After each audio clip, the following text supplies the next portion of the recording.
Comencemos el día de hoy, 2 de marzo de 2023, en Introducción al Pensamiento Crítico, IPC. Y pese a lo sucedido, estamos entonces en nuestra segunda unidad del programa Estándares Intelectuales de la unidad de Introducción al Pensamiento Crítico. Comenzamos a abordar estos estándares intelectuales, primero revisando el concepto de conspiraciones públicas. Yo quería ser sonido, tan peor que yo, en Alzheimer. Las conspiraciones, lo que la gente llama a veces conspiranoicos. Ay, Dios.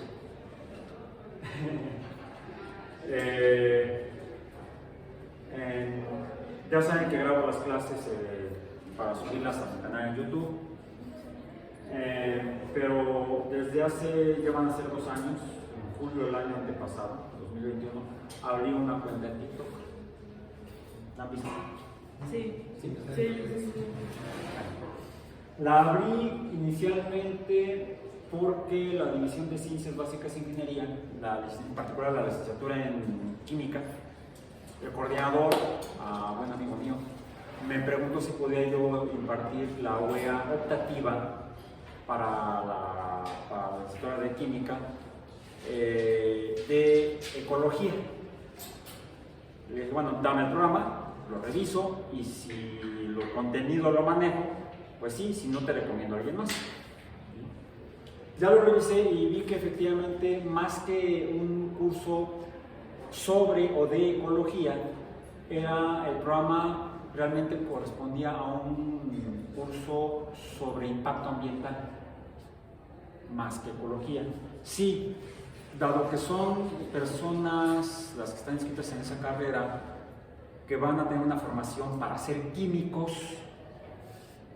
pues realmente en el plan de estudios de las licenciaturas en química en el mundo no hay contenidos, no está considerado incluir conocimientos o conceptos biológicos, conceptos referentes a la biología. Ven, revisan, estudian física general para usar algunos conceptos físicos para entrarle a los fenómenos químicos, a la teoría química, por ejemplo, a los procesos químicos, a las reacciones químicas, que fundamentalmente son fenómenos eléctricos. Los elementos electropositivos reaccionan con los elementos electronegativos. ¿Y por qué son electropositivos y son electronegativos? La electronegatividad se define en química como la afinidad por electrones. Uno se podría preguntar, bueno, ¿y por qué algunos elementos son afines por los electrones y no otros elementos? ¿Y por qué otros elementos son menos afines por los electrones? Los electrones en física, en electricidad, los entendemos como cargas eléctricas negativas. Y la teoría eléctrica, la fundamental, la teoría de Coulomb, nos dice que cargas distintas se atraen y se unen. Entonces, los elementos electronegativos son afines por electrones porque deben tender a unirse a cargas eléctricas negativas. Si son cargas eléctricas negativas, los elementos electronegativos, si no cargas eléctricas negativas, los elementos electronegativos deben tener cargas eléctricas positivas. Es una deducción que hago basado en la teoría eléctrica para entender este fenómeno químico. Bueno. Entonces sí, los químicos estudian física y luego estudian todos los procesos químicos y las leyes y principios y las teorías químicas, pero no biología, ¿no? Sí estudian química inorgánica, química orgánica, pero no biología. Entonces, si deben abordar la temática de un curso titulado Ecología, aunque no sea realmente ecología, sino impacto ambiental, sí los primeros temas de ese programa son sobre ecología. Y para entender la ecología, pues uno debe tener al menos conocimiento hasta cierto nivel de las teorías básicas fundamentales de la biología. Para entender por qué algunas sustancias químicas tienen impacto en los ambientes naturales, en los ecosistemas, que son el objeto de estudio de la ecología. La ecología es el estudio o la ciencia que estudia la relación entre organismos y su entorno. Y pues, para entender cómo funciona eso, por qué son así y no de otra manera, pues debemos saber lo básico de cómo funcionan los seres vivos. Y viene a colación de nuestro tema de hoy. No es una desvariación de mi parte, aunque de repente hay por ahí. Están grabadas en YouTube. Ellas pueden verificar. Y regresando un poquito como paréntesis al canal de TikTok, a la cuenta de TikTok, luego continúo con lo del curso de ecología. La cuenta de TikTok la hice dado que los muchachos, las personas iban a tomar ecología, pues deberían de al menos tener una fuente inmediata, rápida, accesible, que no tuvieran que ir a comprar libros de ecología o ir a buscar libros de ecología a la biblioteca. Pueden hacerlo o podrían hacerlo. Por cierto, el curso empezó ante la pandemia, entonces no había acceso a la biblioteca. Hace 2 años, precisamente, a mediados del 2021. Todavía estábamos no confinados. Es que el confinamiento, el confinamiento es estar encerrado. Estábamos a sana distancia, en la jornada de sana distancia. Si no necesitas salir, no salgas, quédate en casa, etc. Entonces, para que quienes estaban tomando el curso tuvieran acceso a información, se me ocurrió abrir el canal en TikTok y hacer cortitos sobre conceptos. ¿Qué es ecología? ¿Qué es un ecosistema? ¿Qué es un bioma? ¿Qué es un nicho? Bla, bla, bla, bla. Uno fácilmente lo puede decir en 1 minuto o menos. Por cierto, lo escribía yo para no decir burradas. Lo escribía y entonces sí se ve que lo estoy leyendo, pero pues con la pena, ¿no? No soy youtuber, no soy locutor, no estudié para ser locutor, no sé nada. Me sale muy bien en clase, pero cuando intento hacerlo ya ante una cámara, no me funciona. De manera formal, solo a la cámara. Aquí lo hago a ustedes, y pues ahí está mi celular que funciona como cámara. Entonces, así lo estuve haciendo desde 2021. Efectivamente, pues tenía un número de vistas correspondientes a la población de alumnos del curso y gente más que se metía, los veía y les gustaban, algunos no les gustaban, pero pues no importa, lo importante era que fuera útil para estudiar ecología, por ejemplo. Entonces, pues ahí quedó y pues lo he seguido usando. Ya regresamos y algo que sucedió ya trabajando aquí en las aulas y lo que uno tenía que hacer en la universidad, pues ya no tengo tiempo de estar haciendo los cortitos. Entonces lo que he estado haciendo es de las grabaciones de las clases, las reviso rápidamente, me acuerdo más o menos que vimos y más o menos como lo dije, busco esos segmentos, los corto y los subo. Porque pueden ser útiles. En particular, pues el curso de Introducción al Pensamiento Crítico no lo daba yo desde hace 2 años.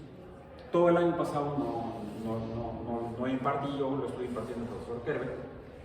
Yo tuve la responsabilidad de estar al frente de otras OEAs y para ese trimestre nos pusimos de acuerdo el profesor Kerber y yo y me dijo, pues dalo tú. Okay.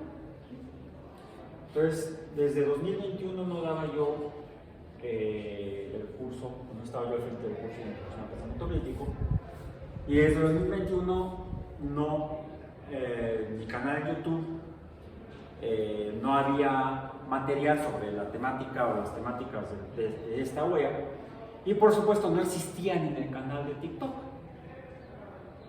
porque lo primero que empecé a hacer fue para ecología, aunque estuviera dando el curso de pensamiento crítico. La verdad no recuerdo cuándo lo di, pero la última se lo di, pero fue en 2021. El hecho es que este trimestre pues ya me asignaron el pensamiento crítico, aquí estamos y estamos viendo las unidades del programa con la modalidad que utilizo yo, las herramientas didácticas que utilizo yo para abordar el programa de la web. Y la semana pasada, el 23 de febrero, abordando precisamente los estándares intelectuales para el pensamiento crítico, revisamos las conspiraciones. Y tratamos aquí en clase el caso de la conspiración lunar. Ya, quedó pendiente, alguien me dijo que estaba interesado en lo de las sirenas. Si quieren lo podemos hacer al final del trimestre, y creo que vamos a tener tiempo. Y alguna otra que a ustedes se les ocurra. Mencioné yo brevemente el caso de la conspiración del asesinato del presidente Kennedy. Hay muchas otras. Está la conspiración de que el virus del COVID fue un arma biológica. Hay evidencias que sugieren que pudiera haber sido, pero alrededor de esa hipótesis se ha construido toda una teoría conspiranoica.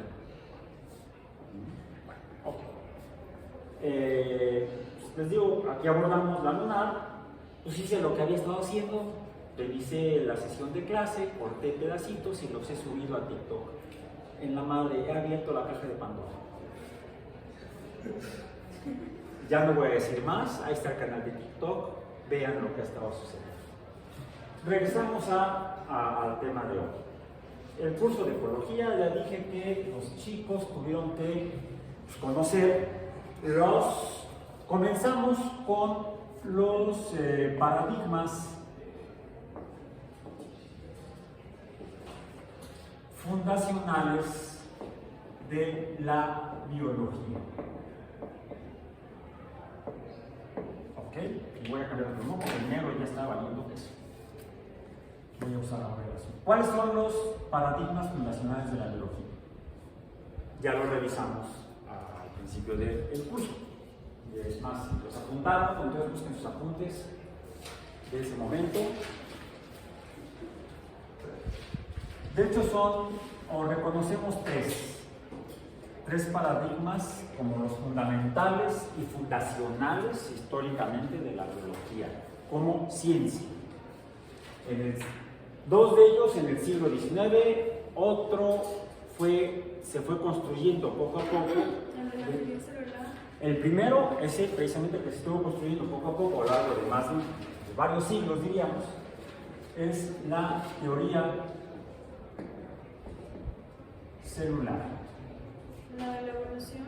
La teoría de la evolución sería la segunda, cronológicamente, 1858-59, dependiendo si uno se atiene o apela a la lectura del manuscrito en la Sociedad Linneana o a la publicación del volumen completo. La lectura del manuscrito fue en 1858, la publicación del libro del titulote, el origen de las especies, fue en 1859, aunque es la segunda cronológicamente, en realidad es la tercera conceptualmente. Porque la segunda es la genética. Sí, funcionalmente hablando. O sea, los paradigmas de la biología lo que nos dicen es cómo son y funcionan los seres vivos en términos generales. Y creo que tenemos que centrarnos más que en el aspecto histórico. Como nos menciona uno, no importa el orden de la memoria, no altera el producto. ¿Sí? Pero sí me gustaría que en este momento nos abocáramos a revisarlos desde un punto de vista conceptual. Entonces, la teoría evolutiva sería funcionalmente la tercera, mientras que la segunda, funcionalmente hablando, sería la teoría genética. Ok.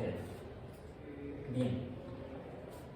Ubiquemos un poco esto cronológicamente porque lo vamos a necesitar para nuestro tema de hoy. La teoría celular se desarrolló entre los siglos XVII, 1600 y algo, siglo XVII y el siglo XVIII en realidad. Ya para el siglo XVIII estaba perfectamente sustentado. ¿Sí? Aunque algunas de las consecuencias de la teoría celular, complementarias a la construcción de la biología, se tiró en el siglo XIX. Por ejemplo, la teoría germinal de las enfermedades.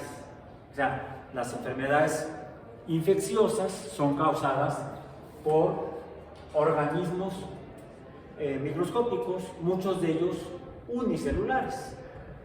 Algunos no lo son. Algunos parásitos que producen enfermedades infecciosas, o sea, entran en un organismo, producen una infección, alteran la homeostasis del organismo, es decir, causan una enfermedad. Esa cumpliría con el concepto de la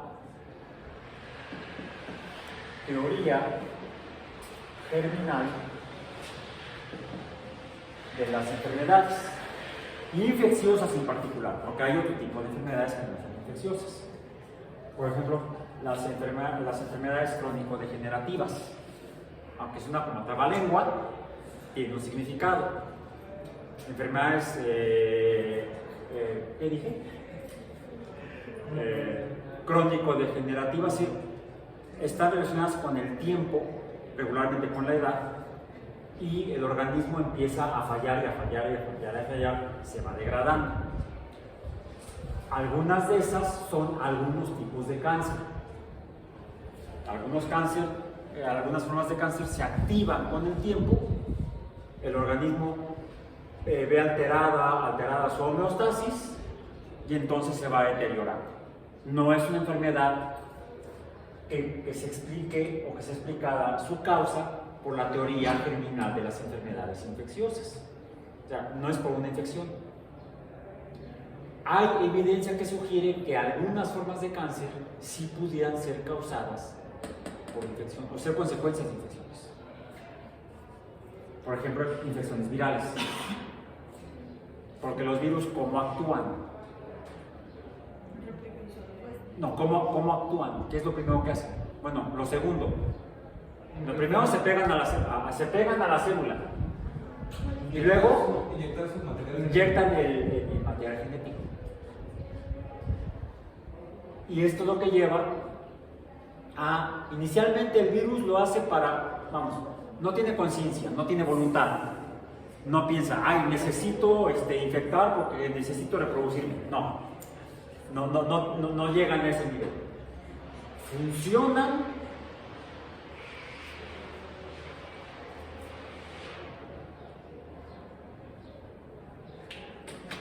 con base no en paradigmas de la biología, sino en paradigmas de la química.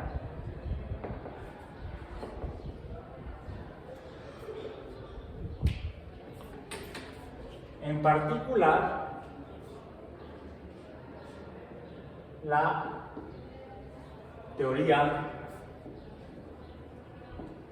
atómica sería de hecho el que funda a la química como ciencia en el siglo XIX, la teoría atómica.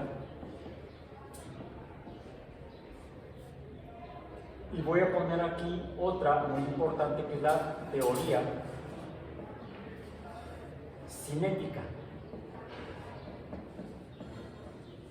de las reacciones químicas. La teoría cinética tiene varias leyes. Una de esas leyes es la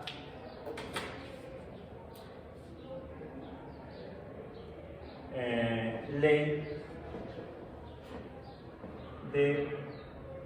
de orden de reacción, y otra es la ley de acción de masas. Recordemos que en nuestro curso de Introducción al Pensamiento Crítico tiene un apellido muy importante, basado en ciencia. Por eso acudimos y apelamos a la ciencia, a diferentes campos de la ciencia, para poder desarrollar el pensamiento crítico. Esas son algunas de las herramientas del pensamiento crítico basado en ciencia: la biología, las teorías biológicas, las teorías químicas. Entonces, la teoría germinal de las enfermedades se sustenta a su vez en la teoría celular.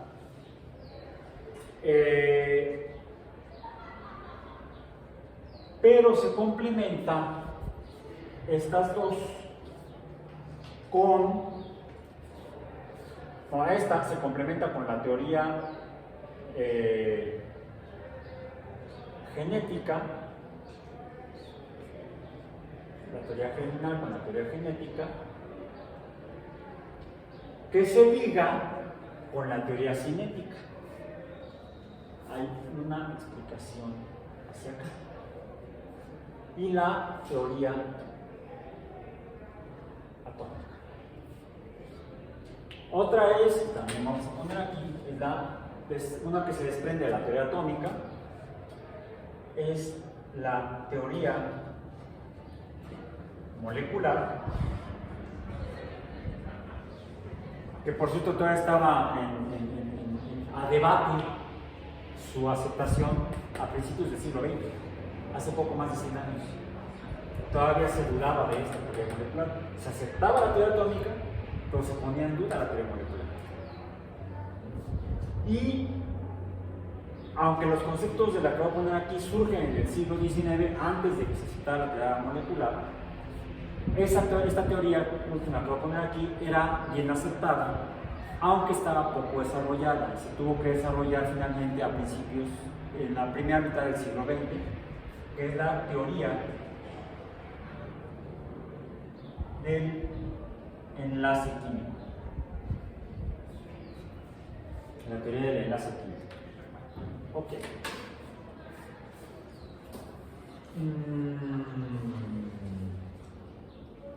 La teoría evolutiva en este momento no nos es muy necesaria acudir a ella, pero sí la teoría celular y la teoría genética, que decimos que fue planteada en el siglo XIX, ¿verdad?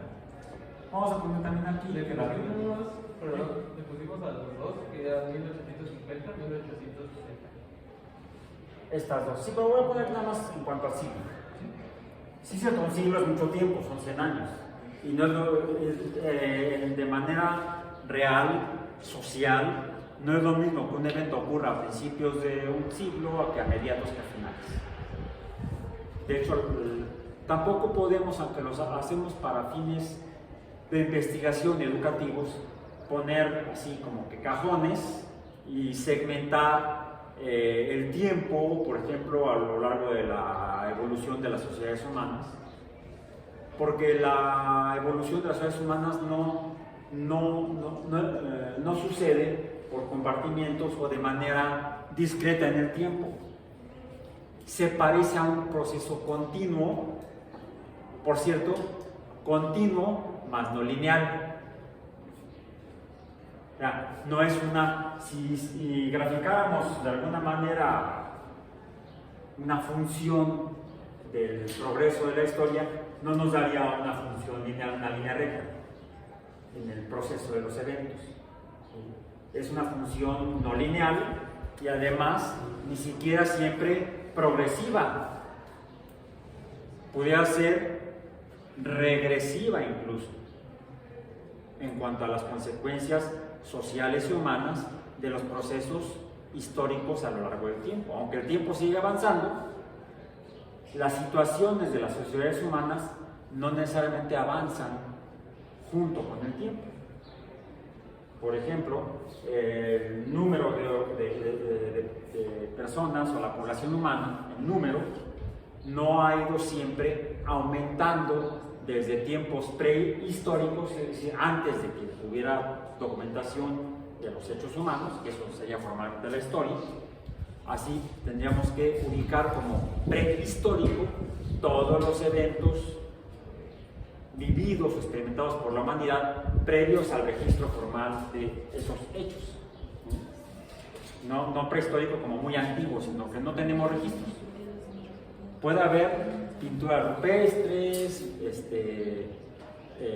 algunas otras evidencias de presencia humana, pero no tenemos documentos interpretables como para poder enterarnos por medio de ellos de qué sucedió. Pero algo que sí sabemos es que la población humana ha ido aumentando desde el origen de la humanidad en alguna región de África. Ahorita hay bastante debate al respecto si fue en el centro de África, en el este de África, en el norte de África. Eso se lo dejamos a los antropólogos y paleontólogos, pero desde esos tiempos la humanidad ha ido aumentando en número, pero ha habido momentos a lo largo de la prehistoria y de la historia en la cual el número de personas, el número de humanos, ya no aumentó. Y no solamente no aumentó, ni siquiera se mantuvo constante, sino que llegó a disminuir. O sea, si viéramos la progresión del número de humanos, habría habido una regresión cuando la población disminuye en número. Por eso digo que incluso en ese sentido, la progresión de la humanidad en cuanto a lo que pudiéramos medir o estudiar de ella, no ha sido siempre constante ni incrementándose. No ha sido progresiva, ha podido ser regresiva en algunos casos. Ok, entonces, pues que hay que tener en cuenta y muy en cuenta cómo interpretamos los tiempos y los intervalos de tiempo. Pero aquí lo que quiero es ubicarlo más o menos para ver si se relacionan o no, de alguna manera, el conocimiento humano, el surgimiento de las ideas humanas con el tiempo, o no hay relación, pudieran surgir en cualquier momento, o no hay relación entre campos del conocimiento. Yo aquí estoy estableciendo casi como dogma de fe, créanme, hay relación entre estas dos teorías, una de la química y otra de la biología. ¿Es cierto o no? Estamos en pensamiento crítico. Tienen ustedes que ponerlo en duda. Habría que buscar las evidencias de que esto que estoy poniendo con flechas rojas es cierto o es falso. No lo vamos a resolver ahorita. Ahorita voy a tratar de atar cabos y ustedes luego tratan de desatarlos. Bueno, aparentemente hay una explicación de la teoría genética por medio de la teoría cinética química, que lo que nos dice, por cierto, cinética, sin moral y sin principios, sin ética, sin moral y sin principios. Tuve que explicar ese chiste, entonces pierde el chiste. Ya no. Dicen que el chiste que se explica ya no deja de ser chiste. Fíjense, paradigmas de la biología, paradigmas de la química. Afirmo que el paradigma de la teoría genética, aunque es planteado en el siglo XIX, puede ser explicado por la teoría cinética como paradigma de la química. ¿Cuándo fue planteada la teoría cinética? Apúntenlo ahí, luego lo googlean. Sí, ahorita no vamos a... Si lo van haciendo en lo que yo escribo, pues háganlo, entonces complementamos. Pero surgió la palabra cinética y esta viene de los paradigmas de la física como ciencia. De hecho, la ciencia de la física o la física nace como ciencia o es ciencia a partir del planteamiento de la teoría cinética o de la cinemática. El primer paradigma de la física es la teoría de la cinemática, una de cuyas evoluciones es la cinética. ¿Qué es la cinemática? La descripción del movimiento o la descripción del cambio de las cosas, en particular del cambio de posición de cosas en el espacio. Pero si generalizamos el concepto de cambio,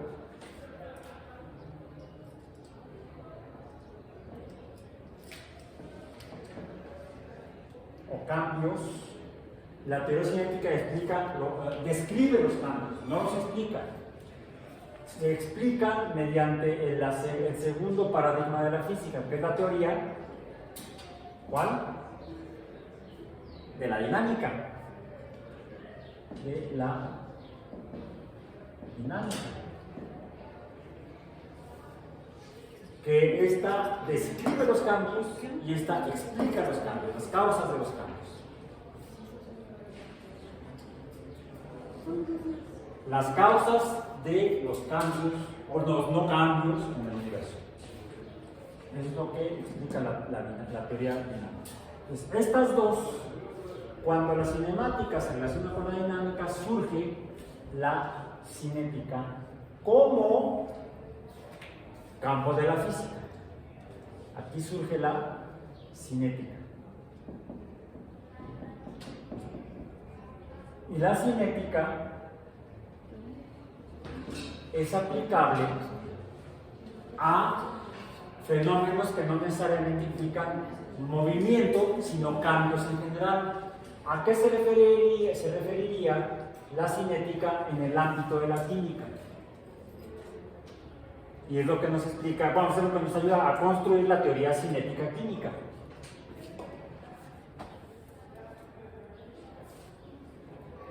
La teoría cinética en general y aplicada a la química, lo que nos está explicando es cómo en función del tiempo algo cambia.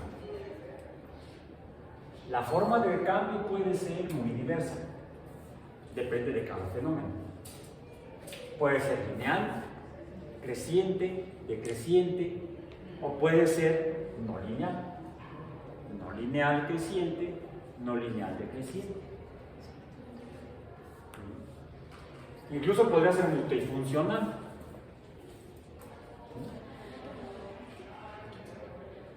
La teoría cinemática y la dinámica construyen la teoría cinética. La teoría cinética nos explica cómo cambia la materia. Y de cómo cambia la materia, si se refiere a la materia viva, por ejemplo, cómo es el proceso genético. A nivel molecular,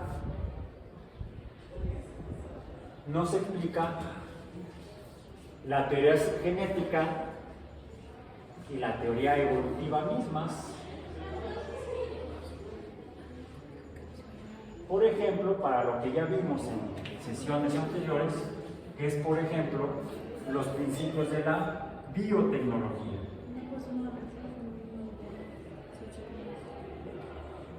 Que eso ya lo discutimos previamente. Bien, ok. Ahora, con la biotecnología y de hecho con la teoría germinal de las enfermedades,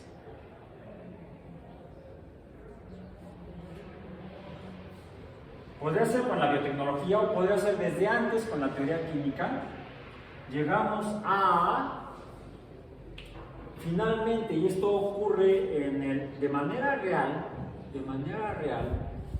en la transición del siglo XIX al siglo XX, la fundación de la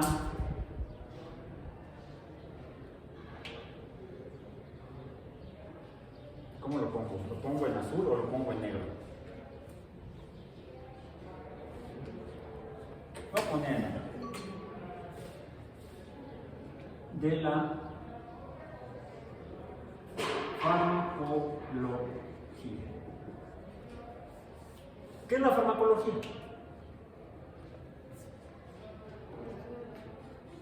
El estudio de los fármacos. ¿Qué es un fármaco? Literalmente y etimológicamente significa logos, estudio, tratado, fármaco, fármaco. ¿Qué es un fármaco? Una sustancia que Una sustancia regula Una función biológica. que cumple con una función. ¿De qué tipo de función? Biológica. Biológica, ok, sí, pero biológica para las células, para la genética, para la evolución, para hacer productos naturales. La biotecnología es la manipulación de organismos, o de materiales de organismos, de sustancias de organismos. Les llamamos recursos naturales. Pueden googlearlo, por supuesto, ¿qué es un fármaco? No está muy desviado de lo que podemos interpretar que es un fármaco.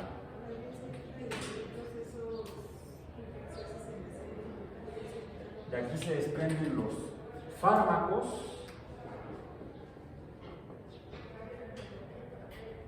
Pero los fármacos, ¿qué son? ¿Con qué se relacionan? Se producen, les digo, puede ser por medio de la química, a partir de moléculas, y de hecho funcionan con base en la teoría cinética. Eso da lugar a la farmacología. De hecho, hay un campo de la farmacología que se conoce como la farmacocinética, en la que nos describe cómo cambian los fármacos. ¿Dónde? En los organismos, entre los organismos. Bueno, quiere decir que los fármacos son sustancias que les damos a los organismos, o sea, a los seres vivos. ¿Para qué? Para tratamientos de la salud, ¿sí? Para atender a la salud. yo encontré que es para modificar una o más funciones del organismo. Para modificar las funciones del organismo, o sea, no necesariamente sería para la salud.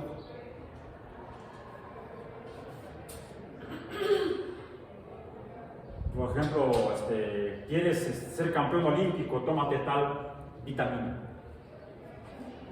La persona no está enferma, pero va a modificarle algo, a lo mejor va a tener más músculo, no sé. Pero eso Aunque yo sea sé- trampa o no es otro boleto. Yo sé la diferencia que entra con la toxicología, ¿no? ¿Con la qué? Toxicología. Ah, bueno, es que a veces hacen daño. A veces perturban. Eso está dentro de la... Todo esto da finalmente lugar, bueno, no finalmente, da lugar, entre otras cosas, a, por ejemplo, la teoría. ¿Cómo funcionan los seres vivos? Están formados por células, la información se mantiene, se encuentra en forma de genes, estos cambian con el tiempo y todos los organismos, las especies cambian. ¿Sí? Pero hay otras teorías secundarias, podemos decirlo, sí, secundarias o posteriores o adicionales, como la teoría homeostática o de la homeostasis. Homeostática. ¿Qué nos dice la homeostasis? ¿Qué es la homeostasis? El equilibrio de los cuerpos. La homeostasis se liga con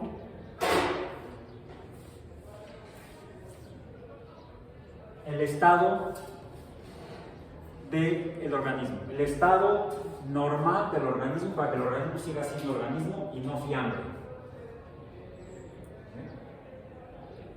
Entonces, este concepto se liga, es explicado por los paradigmas de la biología, por la teoría biológica, la teoría celular, la genética, la evolutiva y la homeostática. La farmacología como tal no está aquí, no es un paradigma de la biología.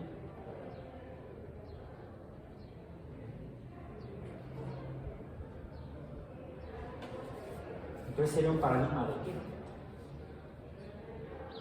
qué? Hecha a mano de paradigmas de la biología, o no paradigmas, de teorías de la biología y de teorías de la química, podríamos incluso decir hasta de la física, pero para atender o abordar conceptos que formalmente estarían dentro de los paradigmas De la medicina. de la medicina. El problema es que la medicina surge como una actividad humana precientífica. La medicina quizás sea el oficio de la medicina, médicos y médicas, es quizá hasta previo a las civilizaciones. Está bien. Previo a las civilizaciones. Existía dentro del paradigma de la medicina algo semejante a la teoría homeostática. Solo que no se le llamaría teoría homeostática. Estamos hablando en estos, vamos a decir, en la medicina antigua, precientífica podríamos decir, porque esto como tal no existía antes del siglo XVII de la biología, antes del siglo XIX, es de las ciencias más modernas en la historia de la humanidad. La teoría atómica se plantea a principios del siglo XIX, primera década. Sí, es posterior a la teoría celular, pero previa a la teoría genética y la teoría evolutiva. Estas son a mediados de hecho ya en la segunda mitad del siglo XIX, a los inicios de la segunda mitad, y esta surge a principios del siglo XIX. Bien. Entonces, la teoría cinética, la cinemática y la dinámica, la cinemática, de hecho, es fundadora de la ciencia moderna en el siglo. Si apelamos a la física como disciplina o actividad experimental, no solamente filosófica o filosófico-matemática, ¿quién habría sido, y muchos historiadores de la ciencia se lo interpretan, quién habría sido el fundador de la ciencia, de la física? ¿Newton? No, porque Newton usó los trabajos de otro, y sin embargo se mueve. Galileo. Eso, por cierto, es un mito urbano. No hay evidencia verificable de que Galileo haya dicho eso. Pero, bueno, sus trabajos fundamentalmente los hizo en el siglo XVII, 1600. Comenzó en la primera década de 1600, entre 1600 y 1610. Lo del famoso telescopio fue en 1609. ¿Sí? Okay. La dinámica, sí, ahora sí, Newton fue en el siglo XVII también, 1686, siglo XVII, casi 80 años después de Galileo. Bien, entonces, la medicina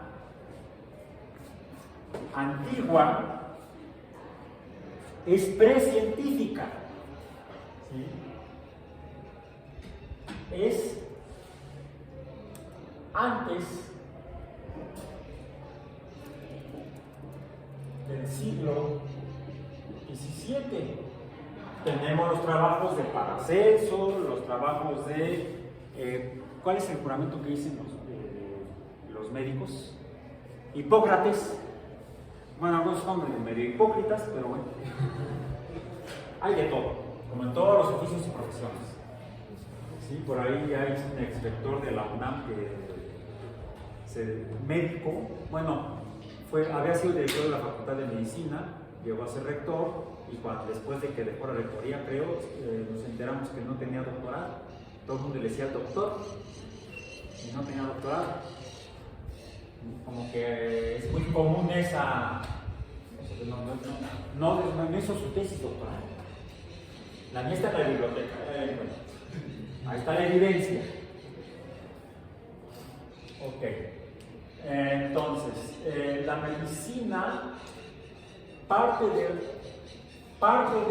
un concepto que es el concepto de salud, vamos a decir, pero más que la salud, es la restauración de la salud. Y a eso se le llama sanación. La sanación es la restauración de la salud. Incluso antes de que surgiera el concepto de homeostasis. El paradigma de la homeostasis es del siglo XIX. Y es desarrollado a lo largo del siglo XX. Pero la sanación, ¿por qué se llama así? ¿De dónde viene?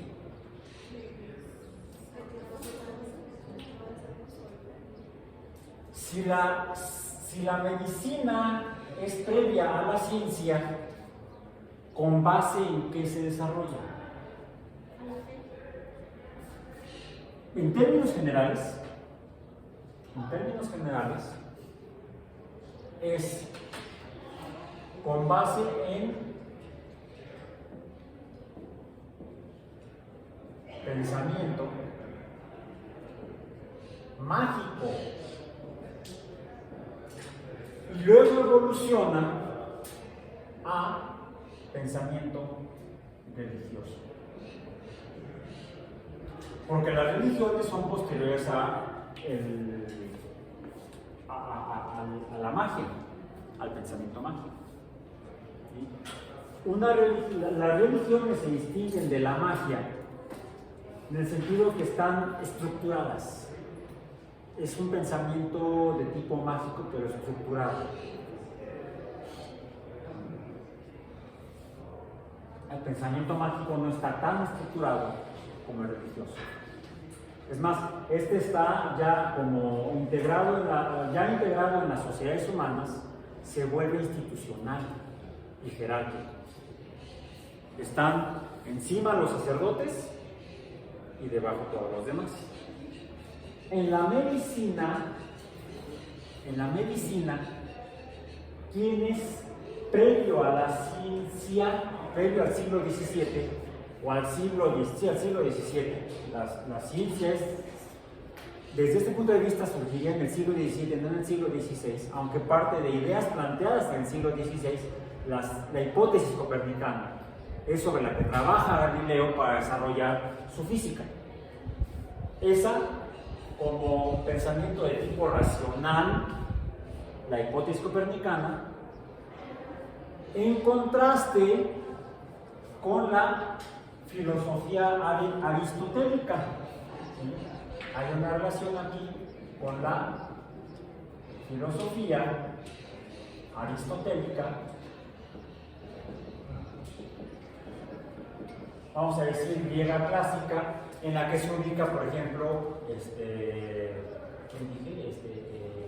Hipócrates, por ejemplo.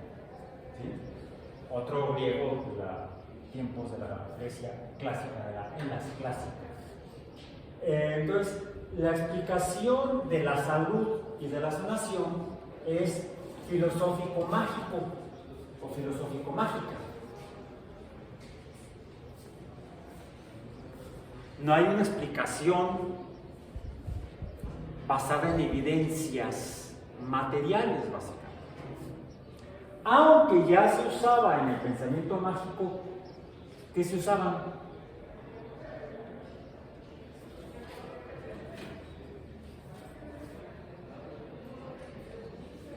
Algo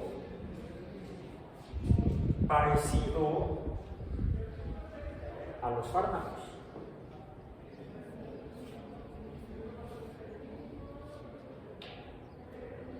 ¿Lo han visto? ¿Lo han usado? La medicina, llamemos la medicina tradicional, porque hay de medicina tradicional a medicina tradicional, precientífica, previa al siglo XVII. ¿Bien? Es muy importante en este caso la teoría atómica. Podemos hablar aquí de, por acá lo voy a poner abajo, la medicina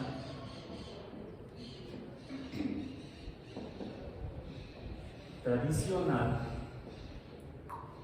que usa, por un lado, materiales a los que podríamos relacionar con fármacos. No necesariamente son fármacos, pero tendrían una forma algo parecido o alguna semejanza con los fármacos, en el sentido de que son, bueno, viene de aquí, paz, esto ya parece el juego ese de colas de gato, se llama tripas de gato, ¿no? Algo así. Entonces, de la teoría molecular, la materia está formada en moléculas y produce sustancias, y las sustancias afectan la salud, entonces se relacionan con la salud, interactúan o tienen consecuencias en la salud. ¿Bien? Consecuencias. La medicina precientífica, partiendo del concepto de sanación, hace uso de sustancias, pero también hace uso de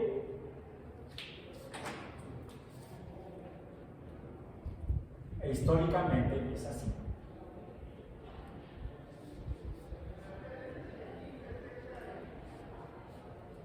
Ideas.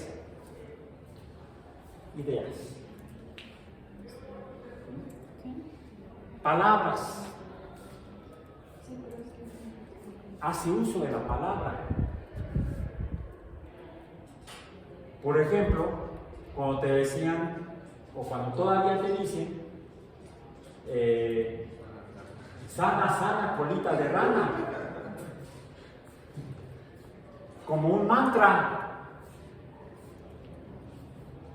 Bueno, aparte te sobaban y entonces el hematoma terminaba peor, ¿no? El chichón acá. Por otro lado, pues me voy a poner en verde, está la atención hacia la sanación, pero una sanación empírica.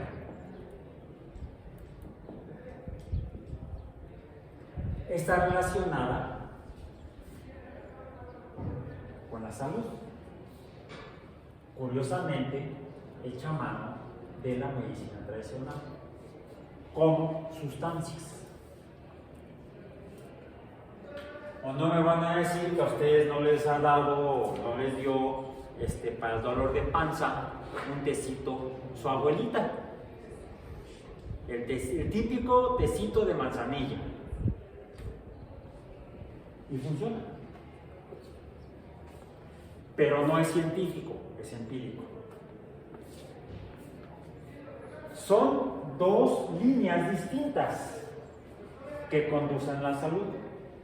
Se relacionan con la medicina tradicional, que es un híbrido de pensamiento mágico y pensamiento empírico. ¿Sí? Vamos a poner aquí, entonces, empírica, vamos a poner pensamiento empírico. Vamos a ponerlo acá.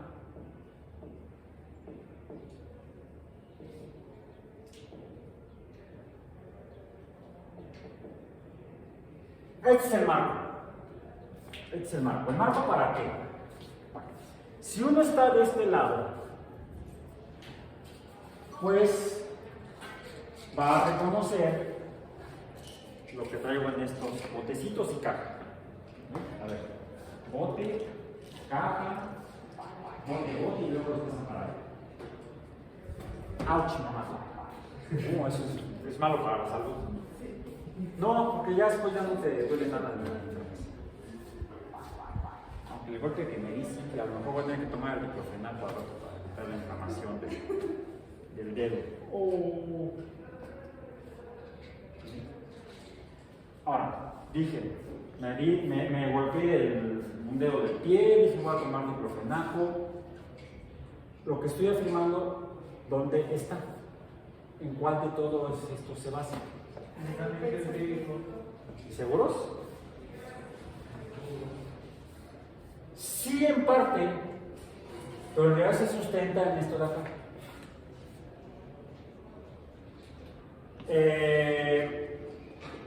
En la licenciatura en biología, en el plan de estudios de la licenciatura en biología que me tocó a mí hace más de 40 años, estudiamos un año de farmacología, 3 trimestres de farmacología. No éramos médicos, éramos biólogos con área de concentración en biología experimental. Mi título de licenciatura dice biólogo, no dice biólogo experimental.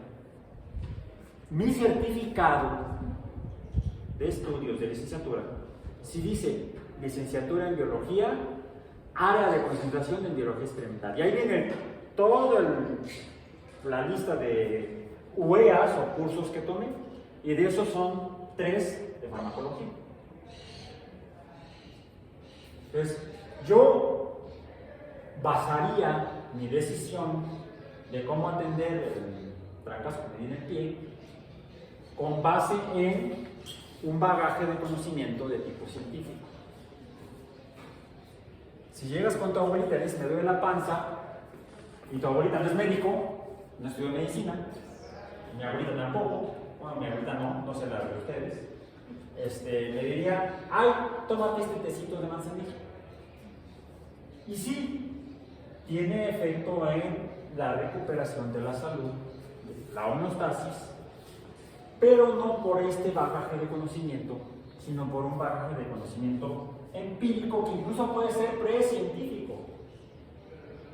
Y que quizá incluso en otro lado comenzó a través del pensamiento mágico. Entonces aquí tenemos, ojo, mágico, no religioso.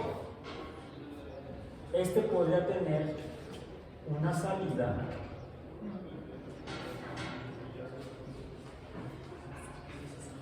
hacia acá.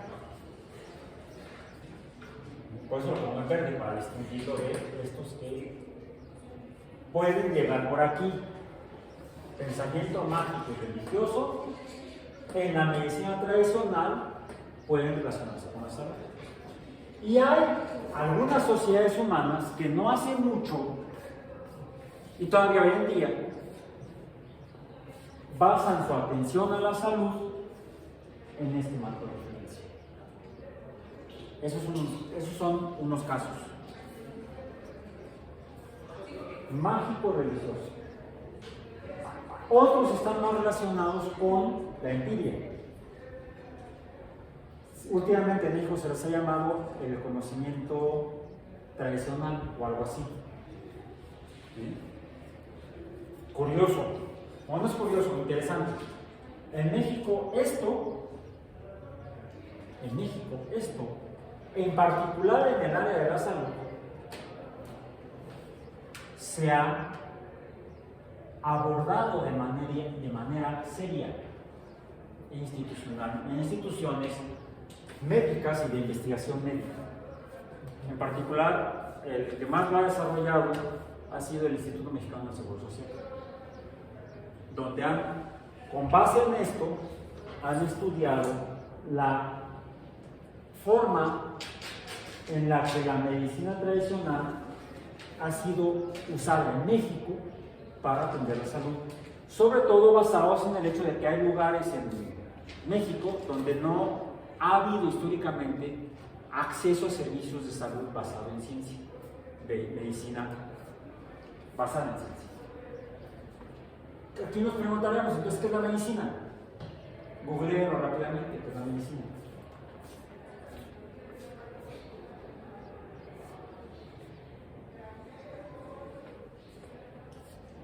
Ciencia que estudia las enfermedades que afectan al ser humano, los modos de prevenirla y el tratamiento para curarlas. Ciencia, bueno, la etiqueta ya de ciencia la ponen acá. Que estudia las enfermedades que afectan al ser humano. Las enfermedades. ¿Qué es la enfermedad? Es actualmente lo entendemos como la pérdida de la modificación de la homeostasis o la pérdida de la homeostasis. En la antigüedad se le llamaba la pérdida de la salud. Y la restauración se entendía como la sanación. Todavía se le llega a llamar así, y más, todavía por ahí algunos sanatorios, el lugar donde se va a sanar, como si las personas estuvieran enfermas. Duele mucho, eso lo sé, me consta. Cuando iban a nacer mi primera hija, mi esposa casi me ahorca. Está yo ahí de las contracciones, no las contracciones, no, apoyo moral para que aguantara las contracciones. Me tenía agarrado de aquí, así, ella estaba en la cama, yo estaba por acá, me levanta la mano, me agarra el cuello, bueno, de la sudadera que traía atrás, y empieza a jalar, tenía yo en el piso. Y el ginecobstetra decía, respira, pero tú, Raúl, respira. Pero me estaban ahorcando. Me consta que lo vi. ¿Sí? Ok. Pero,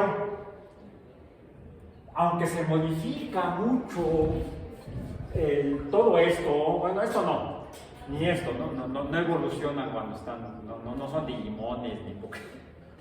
Pero se modifica, los sistemas se modifican en los mamíferos hembra cuando están preñados y van a parir, ¿sí? O van a alumbrar, lamparitas yo creo, van a parir.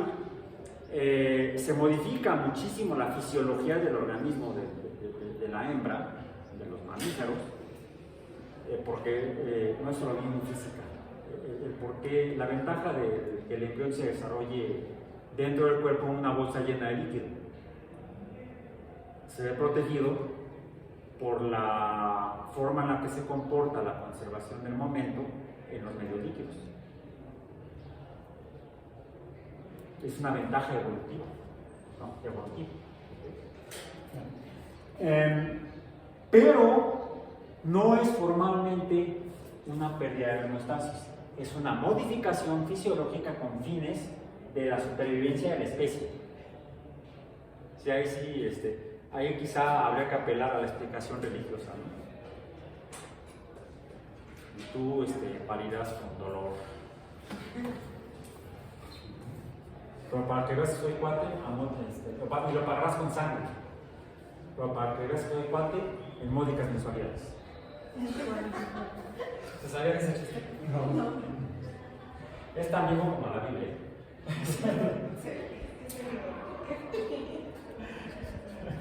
Bueno, luego lo hago en un TikTok formal.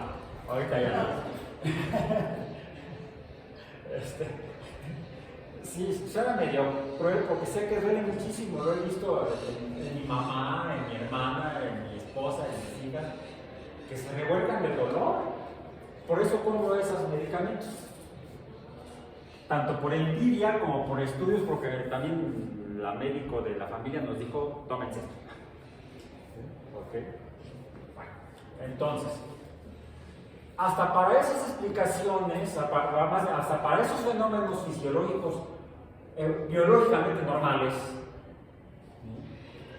había explicaciones mágico-religiosas. Por ejemplo, si pueden lean El clan del oso cavernario.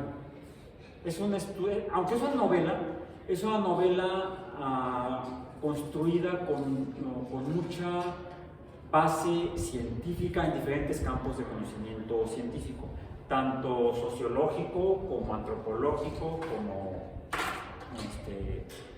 histórico, paleontológico, etc.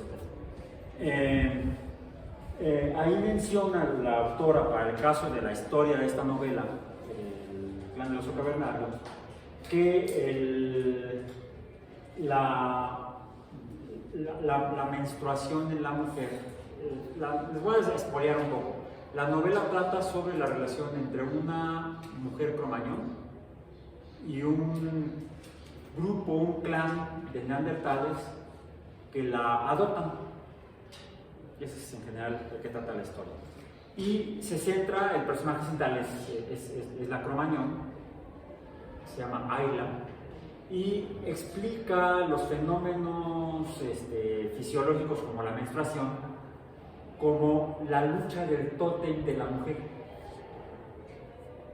contra el tótem del hombre. Y en esa lucha se produce ese derramamiento de sangre. No son las módicas mensualidades cristianas. ¿Ok? Entonces, como se dan cuenta, ahí explica.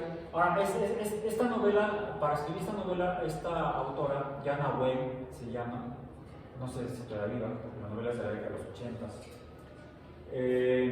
hizo todo un estudio antropológico, hizo entrevistas con algunas comunidades nativas de diferentes lugares del mundo, en la Amazonia, en el sureste de Asia, en comunidades que todavía estaban muy apegadas a sus tradiciones muy antiguas.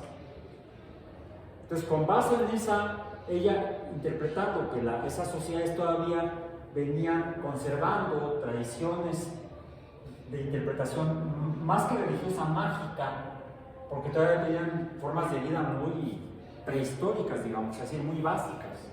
Vivían, por ejemplo, ahí en algún lugar, bueno, no perdido porque se encontró, encontrado de la selva de la Amazonia, o en algún lugar remoto en las Filipinas, o en Indonesia, o en Nueva Guinea.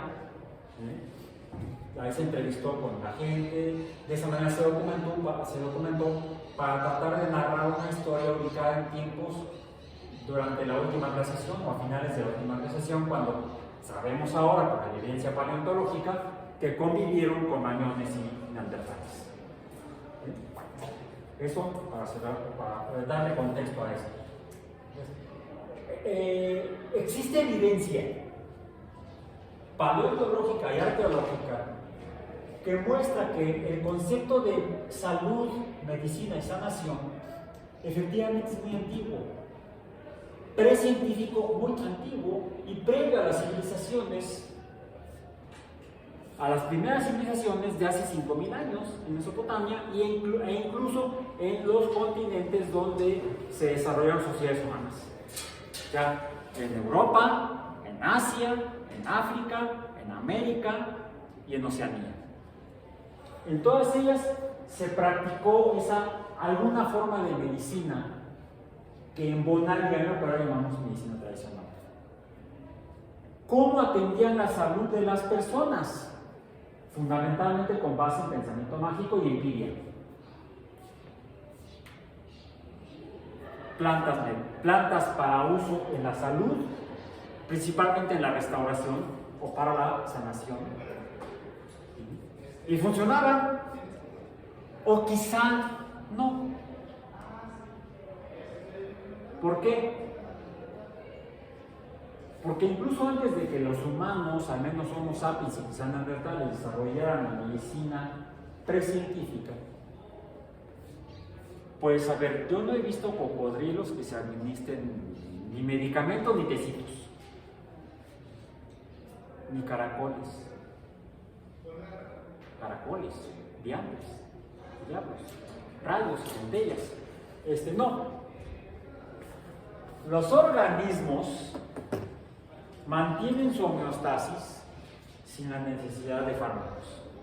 Cierto, algunos, no todos, algunos mueren antes que otros e incluso especies llegan a desaparecer. Pero algunas que sobreviven mantienen a la línea y permanecen. Todavía encontramos bacterias, cuando las primeras bacterias surgieron en la Tierra hace más de 3.500 millones de años.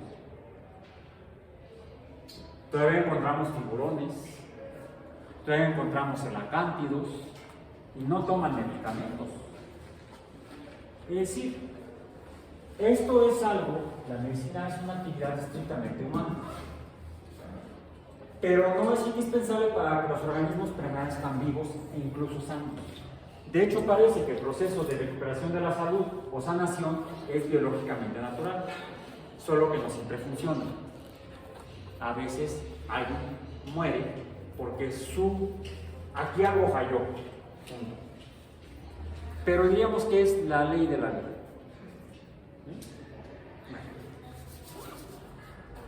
Algunos posibles efectos en la salud que se interpretan como empíricos podrían no ser debidos a la interacción de sustancias, de moléculas, fármacos con las células, organismos. ¿Cómo funcionan los fármacos cuando funcionan? Los fármacos están hechos por moléculas. ¿Y las células? También. ¿Por qué un fármaco funciona? Lo explica la teoría química. La teoría atómica, la teoría cinética y la teoría molecular. La teoría cinética nos explica la velocidad de los procesos químicos, es decir, cómo mencioné yo la farmacocinética. Una sustancia que se introduce en un organismo, entra de entrada, para entrar, tiene que entrar en contacto, ¿sí? Aquí todo entra, tiene que estar en contacto la materia química de la sustancia con la materia química inicialmente de la membrana de la célula. Si no hay interacción entre la sustancia y la materia de la membrana de la célula, no va a haber fenómeno que ocurra. Si se administra alguna sustancia que no entra en contacto con esto y el individuo recupera la salud, ¿se puede explicar esa recuperación de la salud por la administración de la sustancia? No, simplemente quizá recuperó la salud por parte de un proceso homeostático natural. Y entonces realmente habrá actuado, como dijiste, como placebo. Solo que la mecánica del placebo es bastante más compleja que solamente eso. ¿Sí? Y mucho del placebo se explica por cómo funcionan las células por dentro, sobre todo en los organismos más complejos, sobre todo en los organismos que tienen un sistema neurobiológico bastante complejo, como los mamíferos en general, y quizá las aves. Les digo, yo no me meto nada, yo uso mis propias endorfinas. ¿Para qué me meto si ya tengo? ¿Para qué gasto? Y hay que ser económico. ¿Sí? Bueno. Entonces, algunos efectos pueden no ser con base en estos paradigmas, no son justificables con base en esos paradigmas. Uno de ellos es el de, alguien la mencionó, la llamada, la voy a poner aquí así, homeopatía.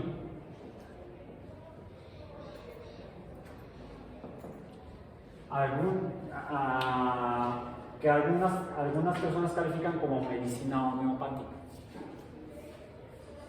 Para que sea medicina tendría que cumplir con alguno de estos. Medicina tradicional, ya fuera mágica o empírica, o medicina basada en ciencia.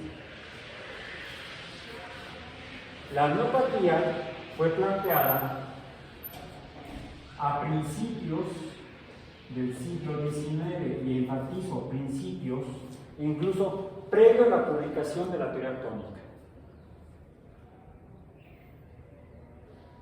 ¿Qué no hay? A Hipócrates igual se le ameritaba la homeopatía No. y la alopatía.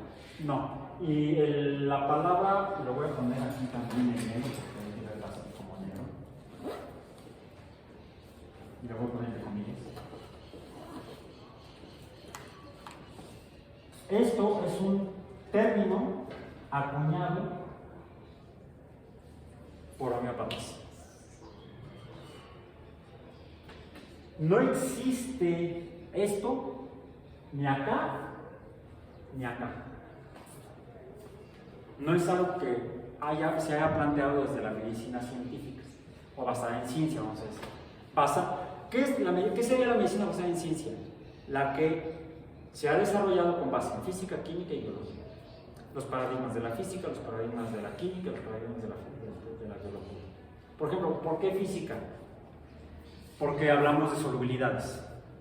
Para producir esto, hay que usar el concepto de solución, solvente, soluto, en qué condiciones, bla, bla, bla, y entonces se produce un precipitado. Esos son fenómenos físicos. La sustancia que va a dar finalmente lugar al fármaco se desarrolla con base en esto. Y el saber que va a tener efecto en la salud es porque esto se pone a prueba aquí. Si interviene y modifica de alguna manera pro o con la homeostasis, entonces tiene un uso como fármaco en la salud. Eso es esto. La homeopatía es planteada originalmente, no existe eso antes que lo planteara un médico, si era un médico, del centro de Europa de apellido Hahnemann. ¿Sí? El doctor Hahnemann o profesor Hahnemann, porque en el centro de Europa no se les llamaba doctores sino profesores, el profesor Hahnemann plantea los principios de la homeopatía. Hay dos fundamentales, son varios, pero los dos fundamentales son que lo semejante cura lo semejante, pero lo semejante en cuanto al cuadro, al efecto, vamos a decir. Es decir, si yo lo que tengo es una fiebre, debo administrar una sustancia que produzca fiebre. Un pirético se le llamaría en medicina o en farmacología. Una sustancia con efecto pirética. Viene de calor en griego. O sea, que provoque la administrar esa sustancia en concentraciones grandes, provoque que la gente desarrolle fiebre. Ese es el primero. Pero entonces es como apagar un incendio con fuego.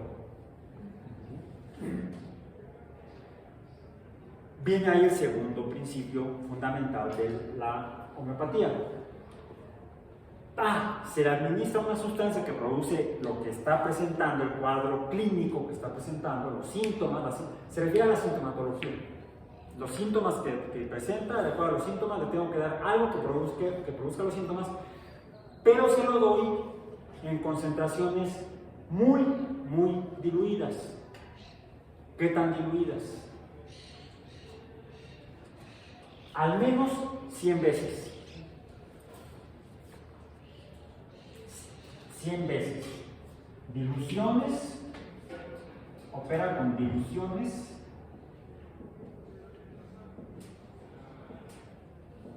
Cien veces. Centesimales, podríamos decir. Entonces yo tengo una sustancia, es otro detalle, ok. Quiere decir que tengo una sustancia y esa la voy a diluir. Pero es aquí donde empieza a chocar con los principios de la teoría que se empezó a construir a principios del siglo XIX apenas. Cuando esto lo planteó Hahnemann, esto apenas estaba en construcción. Por ejemplo, no existía en este momento el concepto de mol como unidad de sustancia.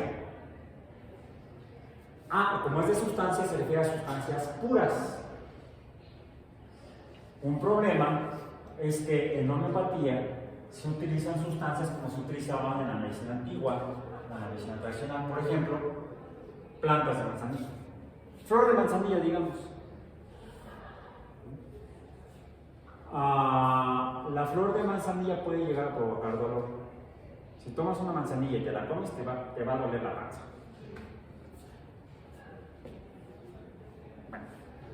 Me duele la panza. Se parece a lo de la abuelita. El homeópata te va a dar manzanilla. Ojo, manzanilla, la planta o la flor, es con lo que se hace el té. El té no se hace con el tallo ni con las hojas, se hace con la flor de manzanilla. ¿Vale? No, que yo le echo toda la... Bueno, igual vas a contestar con las raíces y la tierra que viene. Va enriquecido. Lo bueno es que al hervir todo se muere. Lo que está vivo se muere.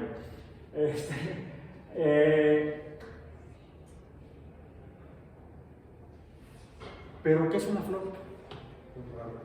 No, ¿qué es biológicamente una flor? Es una célula. ¿Es un órgano?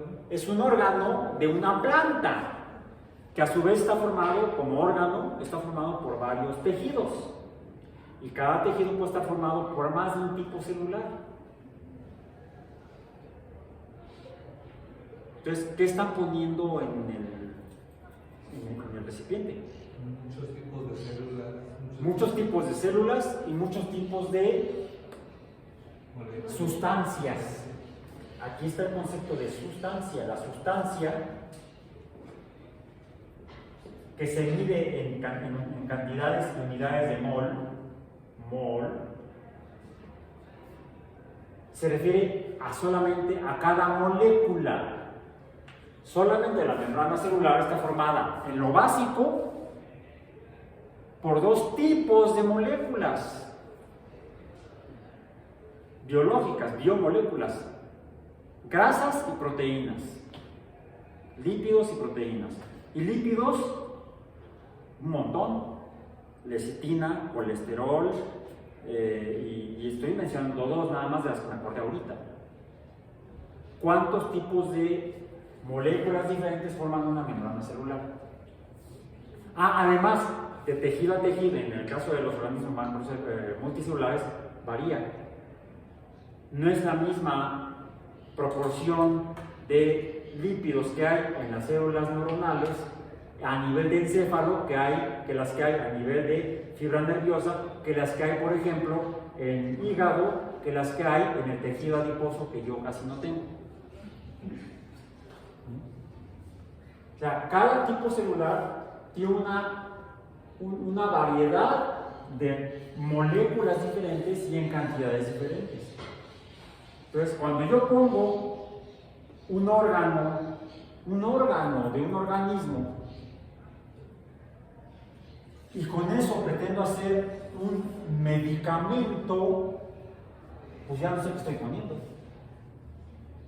Y sin embargo, en homeopatía se hace. Se le llama chamomila a la manzanilla. Es chamomila SP. Ok, voy a hacer diluciones de qué. Esto choca con el concepto químico. Yo puedo tomar, por ejemplo, colesterol.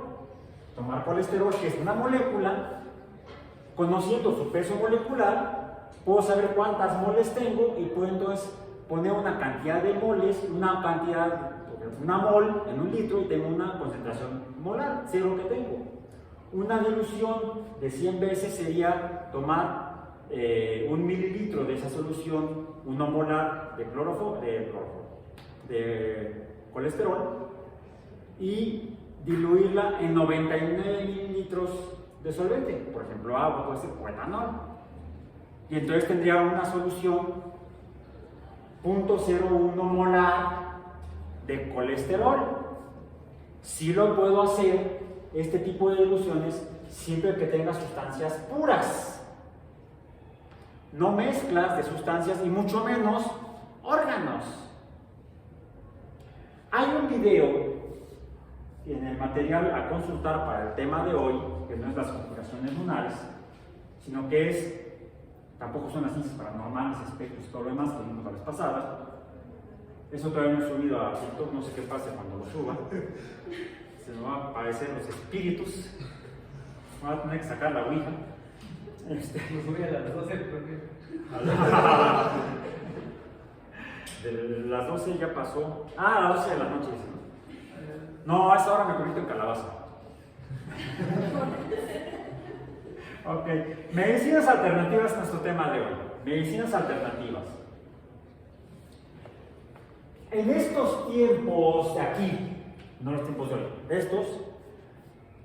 la medicina era atendida por curanderos o curanderas, brujos o brujas, médicos o médicas, chamanes, chamanas.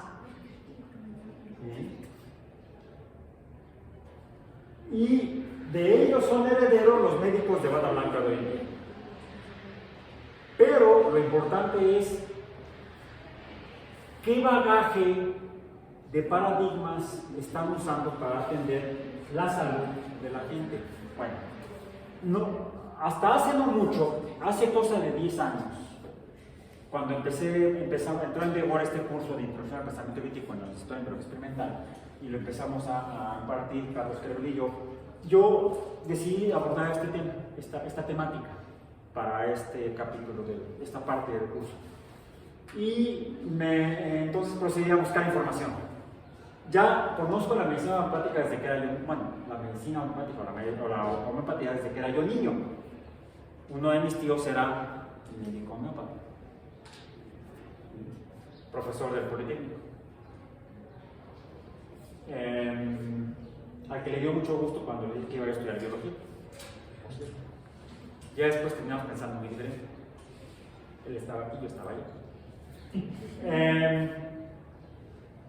Hace 10 años, entonces, preparando el curso, me puse a buscar información, ya existía internet afortunadamente, y busqué en la documentación de la Organización Mundial de la Salud referente a las medicinas tradicionales o alternativas.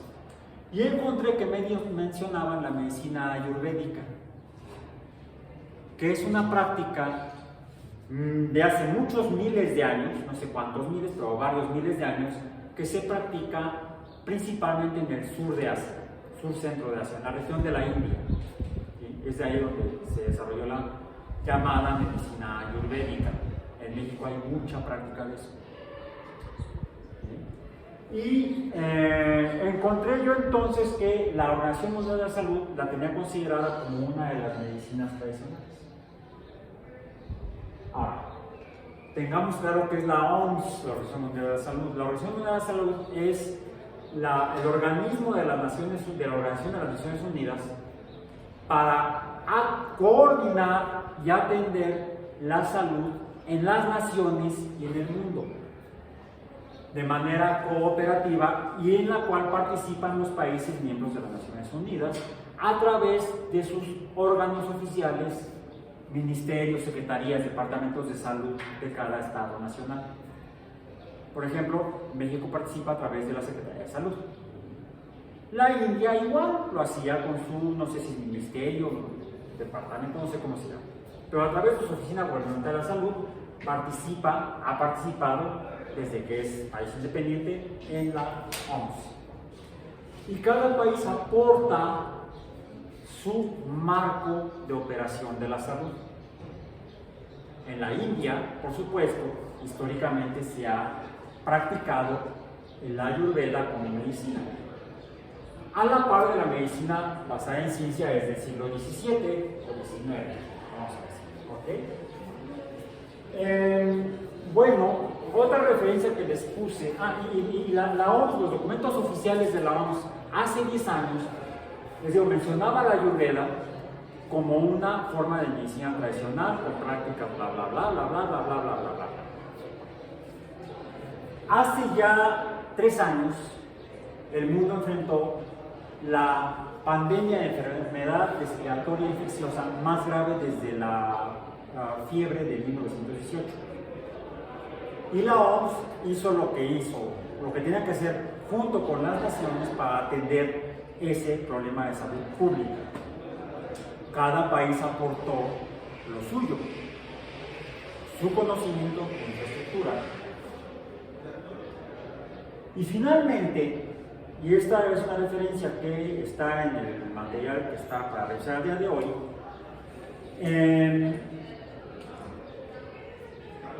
dado el proceso de la evolución de la pandemia de COVID y cómo se desarrolló la epidemia en cada país, se vio que había diferentes comportamientos, en algunos casos más públicamente graves, en otros un poco menos. Uno de los países que tuvo un impacto más grave fue la India, a grado tal que algunas asociaciones y grupos de médicos de la India le exigieron al gobierno de la India que no se usaran las prácticas de ayurveda para atender a las personas enfermas por COVID.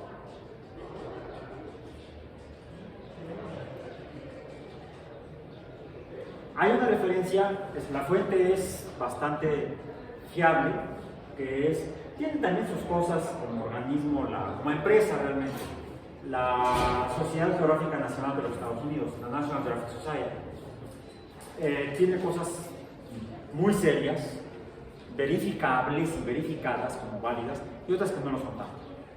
En este caso publicó un artículo en junio 2 de 2021 titulado médicos de la India, doctores de la India, protestan por los tratamientos herbolarios siendo usados contra COVID-19, parte de la práctica de la Ayurveda. Porque en lugar de que la gente se atendiera con medicina basada en ciencia, se estaba atendiendo en mucho con las indicaciones de la Ayurveda y los índices de mortalidad estaban siendo extremadamente altos. Evidencia ya no solamente empírica y científica de que al menos la Ayurveda pudiera no ser realmente una medicina, sino básicamente una práctica mágica, sin efecto real en la salud. Lo mismo debemos cuestionar en todas, incluso en la misma medicina científica, y con un protocolo se hace, de ahí las pruebas.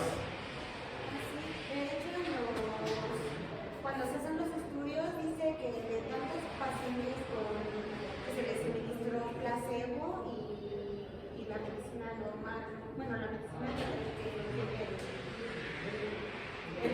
El fármaco, la sustancia activa se llama en la medicina basada en la farmacología, que es una ciencia. se supone se aprueba o no, porque también tiene que ver las personas que dicen, bueno, estoy consumiendo la medicina, ya me curé. Sí. Hay otras cosas que se desprenden aquí, algunas estaremos abordando más adelante en el curso, pero aquí no vengo a, ya me cansé de desmontar esto. Hay argumentos científicos que apuntan contra las afirmaciones que se hacen sobre la homeopatía, de sus efectos positivos en la salud. Me he encontrado hasta artículos publicados en revistas científicas serias, donde los investigadores presentan resultados experimentales, resultados que argumentan en favor de los efectos en la salud de lo que llaman medicamentos homeopáticos. Pero hay conceptos fundamentales tanto de los originales de la homeopatía como le han ido modificando con el tiempo, simplemente tiene ya más de 200 años de haber sido planteada, para tratar de justificarla por medio de las herramientas de la ciencia. En esto se parece a lo que ya vimos previamente, a las pseudociencias como la de la astrología y otras. Entonces, yo no vengo aquí a decir si la homeopatía es una ciencia o una pseudociencia, es una medicina científica o es una medicina pseudo, o es una práctica pseudocientífica. Si de hecho no tienen efecto real, si no pudiera ser efecto placebo, eso sería una explicación, no encuadraría en la definición que leíste tú de lo que es la medicina. Entonces no sería formalmente la homeopatía una medicina, o no sería por lo tanto no podría llamarse de medicina homeopática, y a las sustancias que proporcionan no se les podría llamar medicamentos. Esto lo hago porque, y lo digo de esta manera a estas alturas del partido, porque pueden verlo en los comentarios de los videos de las clases de trimestres anteriores. Pues salen ahí los defensores de la homeopatía y me etiquetan a mí como enemigo de la homeopatía, y ya vine aquí a dogmatizar parte del dogma de la medicina alopática. Este término lo inventaron los homeopatas. Como la medicina científica no tiene un nombre propio, porque se reconoce heredera de la medicina antigua, de hecho, bueno, todavía hay quienes juran con las palabras de Hipócrates. Ya estamos apelando, los médicos que se forman con base en ciencia todavía reconocen como su padre o su santo patrono a Hipócrates. Qué bueno, es una especie de tradición cultural que le da sustento cultural y social a una actividad humana, a un oficio o profesión. Así como nosotros le rezamos a Charles Darwin. No. Vamos. Yo personalmente reconozco las aportaciones de Darwin como fundador de la biología junto con Wallace y Mendel y todos los de la teoría celular, aunque pues si de repente veo igual a ser espiritista, bueno, en toda familia hay una oveja negra. ¿Sí? Yo por eso vengo de negro. Y con este último comentario me despido por el día de hoy y nos veríamos la próxima semana para ir un poco más allá de esto que hemos abordado, regresar un poquito al espacio o quizá a la Tierra. Revisen el programa para que estemos todos empatados en qué estamos, dónde estamos, qué hemos recorrido y hacia dónde vamos. Por hoy, vámonos de aquí. Ya la sesión de hoy terminó.